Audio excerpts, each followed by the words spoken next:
Hi hello नमस्कार सगळ्यांना Poonam kitchen चॅनलमध्ये स्वागत आहे. चला तर आज आपण कटाची आमटी तयार करणार आहोत. कोणी अळवणीची आमटी असंही म्हणतात. त्यासाठी आपल्याला 1 वाटी हरभऱ्याची डाळ घ्यायची आहे. पाणी टाकून स्वच्छ धुवून घ्यायची आहे. इथे चांगले स्वच्छ धुवून घेतलेले आहे.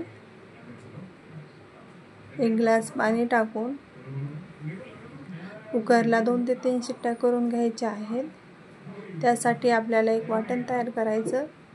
8 ते 10 लसूण पाकळ्या आहेत. 1 इंच आलं घेतलेलं आहे. खोबरे घेतलेलं आहे. कोथिंबीर घेतलेली आहे. 1 चमचा मिरची पावडर घेतलेला आहे. 2 चमचे घरगुती काळा मसाला घेतलेला आहे. 1 चमचा धने पावडर घेतलेला आहे. 2 तळलेले कांदे घेतलेले आहेत.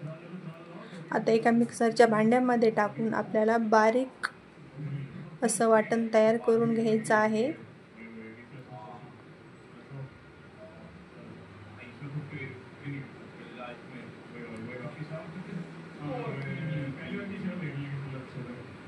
दोन चमचे आपल्याला पाणी सुद्धा टाकून घ्यायचं आहे.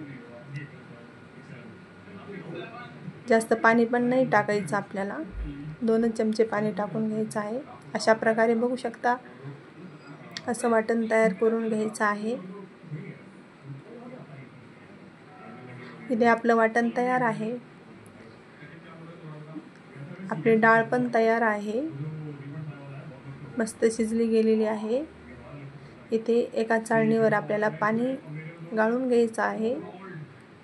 पाणी कमी वाटेल म्हणून आपल्याला थोडी डाळ सुद्धा मॅश करून घ्यायची आहे. अशा प्रकारे आपल्या अळवणीचं पाणी तयार आहे.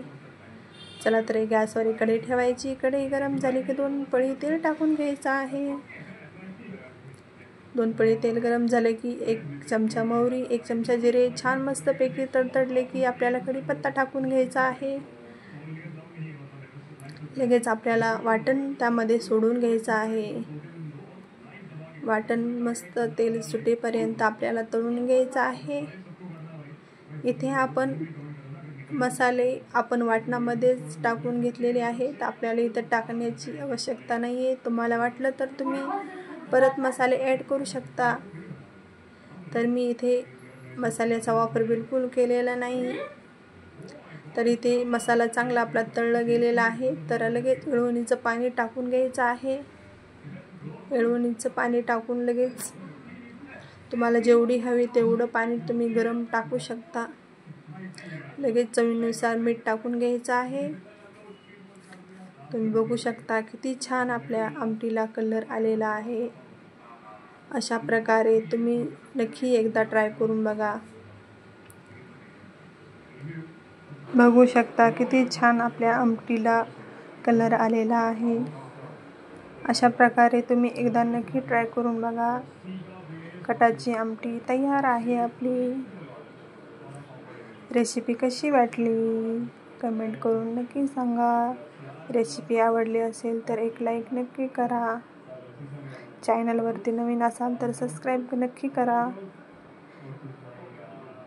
व्हिडिओ पाहिल्याबद्दल धन्यवाद. पुन्हा भेटू अशा एक नवीन रेसिपी सोबत.